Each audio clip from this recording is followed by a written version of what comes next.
tidak menyertai Malaysia. Seperti apakah kisah ini? Mari sama-sama kita saksikan apakah kisah sejarah bangsa kita untuk kali ini.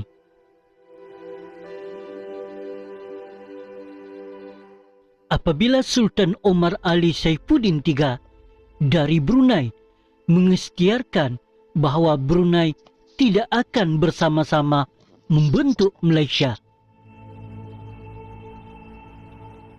Tunku Abdul Rahman telah cuba untuk memberikan tekanan ke atas Brunei dengan memanggil balik beratus-ratus guru dan pegawai dari tanah Melayu yang dipinjamkan kepada negara tersebut. Hal ini menyebabkan Brunei ketika itu menghadapi masalah pentadbiran. Antara sebab-sebab yang dipersetujui oleh Sultan Omar Ali Saifuddin III ketika rundingan dengan Persekutuan Tanah Melayu adalah kedudukan Kesultanan Brunei yang diletakkan di bawah sekali di dalam Majlis Raja-Raja Melayu. Selain itu, satu lagi perkara besar yang tidak dipersetujui oleh Sultan adalah berkenaan dengan cukai pusat ke atas hasil minyak sebanyak 10% untuk selama 10 tahun. Dan selepas itu, pusat mahu mengambil ahli kawalan minyak Brunei. Tambahan, tuntutan Sultan Brunei tidak dipenuhi. Tuntutan paling utama ialah soal kekuasaan baginda dan soal penguasaan ke atas hasil minyak negerinya. Walaupun permintaan telah dipersetujui oleh Tunku Abdul Rahman, tetapi Sultan tetap mengambil keputusan untuk tidak menandatangani perjanjian Malaysia. Hal ini kerana kekuasaan baginda tidak dipertimbangkan secukupnya. Seterusnya, selain baginda, A.M. Azhari yang memimpin rakyat Brunei telah menghantar satu memorandum kepada Majlis Mesyuarat Undangan Negeri Brunei bagi menyatakan bantahan Parti Rakyat Brunei, tetapi kerajaan British menangguhkan perbincangan memorandum. Hal ini membangkitkan kemarahan Parti Rakyat Brunei. Kemuncak kepada penentangan ini, Parti Rakyat Brunei telah mencetuskan pemberontakan bersenjata pada 8 Disember 1962 terhadap kerajaan Brunei sendiri supaya menolak penyertaan mereka. Dalam hal itu, Indonesia secara terang-terangan menyokong tindakan Parti Rakyat Brunei. Dan parti ini juga mendapat bantuan daripada Parti Komunis Indonesia, iaitu PKNI. Pemberontakan ini berjaya dipatahkan oleh kerajaan Brunei. Dengan bantuan kerajaan British dan Persekutuan Tanah Melayu. Namun, fenomena ini menyebabkan Tunku Abdul Rahman berpendapat kemasukan Brunei boleh menimbulkan masalah politik. Justru penyertaan Brunei ke dalam Malaysia dibatalkan. Brunei dari awal memang tidak berminat untuk menganggotai Persekutuan Malaysia bersama-sama Singapura, Tanah Melayu, Sabah dan Sarawak pada 16 September 1963.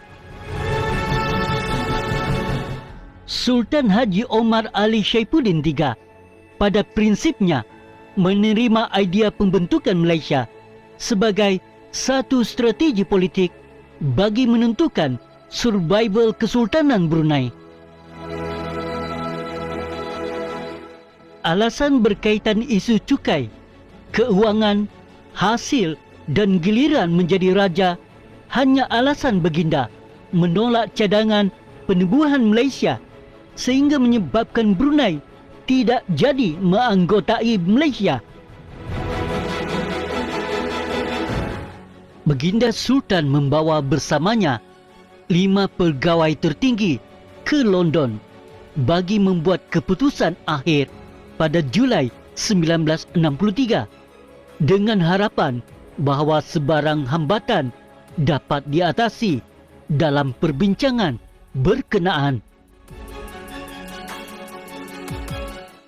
Bagi Sultan Brunei, alasan utama baginda akhirnya memutuskan untuk tidak menganggotai Malaysia ialah demi melindungi Brunei dan rakyatnya dengan isu hasil minyak menjadi faktor utama.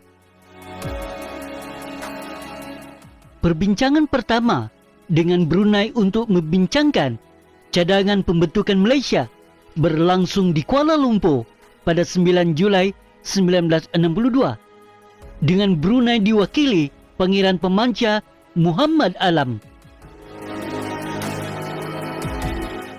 Perbincangan berkenaan menumpukan perhatian kepada faedah bakal diperoleh Brunei dalam persekutuan berkenaan. Pada 19 Julai 1962, baginda mengumumkan bahawa Brunei pada prinsipnya menerima rancangan Malaysia. Mesyuarat rasmi diadakan antara Kerajaan Malaysia dengan Brunei pada 22 September 1962 di Kuala Lumpur. Dalam pertemuan itu, rombongan Brunei menegaskan perlunya kedudukan Brunei dibezakan dengan wilayah lain seperti Borneo Utara dan Sarawak.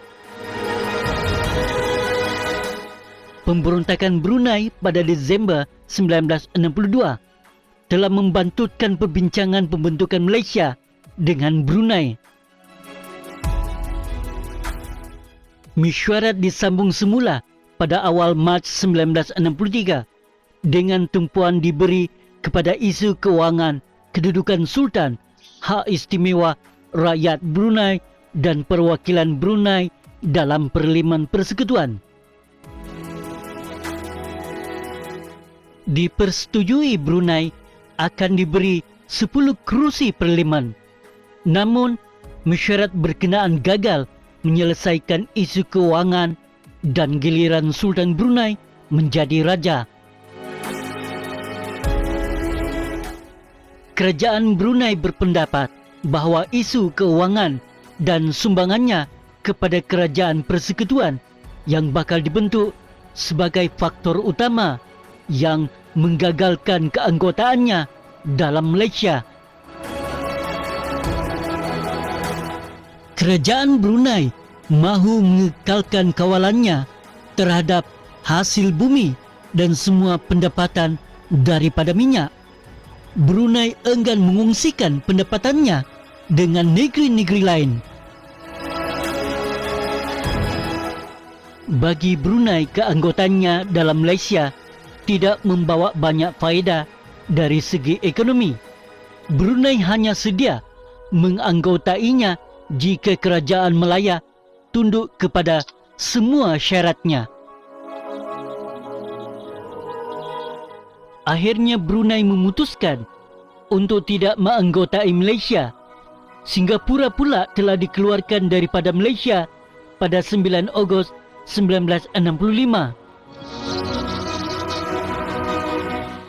Hujah-hujah bahawa dengan pembentukan Malaysia maka dapat membendung ancaman komunis dan untuk mendapatkan kemerdekaan awal dari British akhirnya telah ditolak oleh Sultan atas sebab-sebab tidak bersetuju dengan syarat-syarat di atas. Hari ini Brunei adalah sebuah negara yang berdaulat, ahli kepada pertubuhan Bangsa-Bangsa Bersatu iaitu PBB dan juga ahli kepada ASEAN. Ini bermakna ianya sebuah negara yang diiktiraf bukan saja oleh negara-negara yang berjiran dengannya, malah diiktiraf di peringkat antarabangsa. Hari ini juga rakyat Brunei menikmati pendapatan per kapita antara yang tertinggi, harga petrol yang terendah, pendidikan percuma hingga peringkat tinggi dan sebagainya. Pada akhir tahun lepas, kerajaan Brunei melalui Menteri Tenaganya telah melahirkan rasa kecewa secara terbuka kerana masih ramai rakyat tempatan tidak diambil bekerja di syarikat-syarikat pembekal dan kontraktor industri minyak. Menteri tersebut berkata, walaupun Brunei mengalu-alukan pelabur asing, namun jika tidak serius untuk memberikan peluang pada rakyat tempatan, syarikat-syarikat ini tidak dikehendaki untuk berada di Brunei.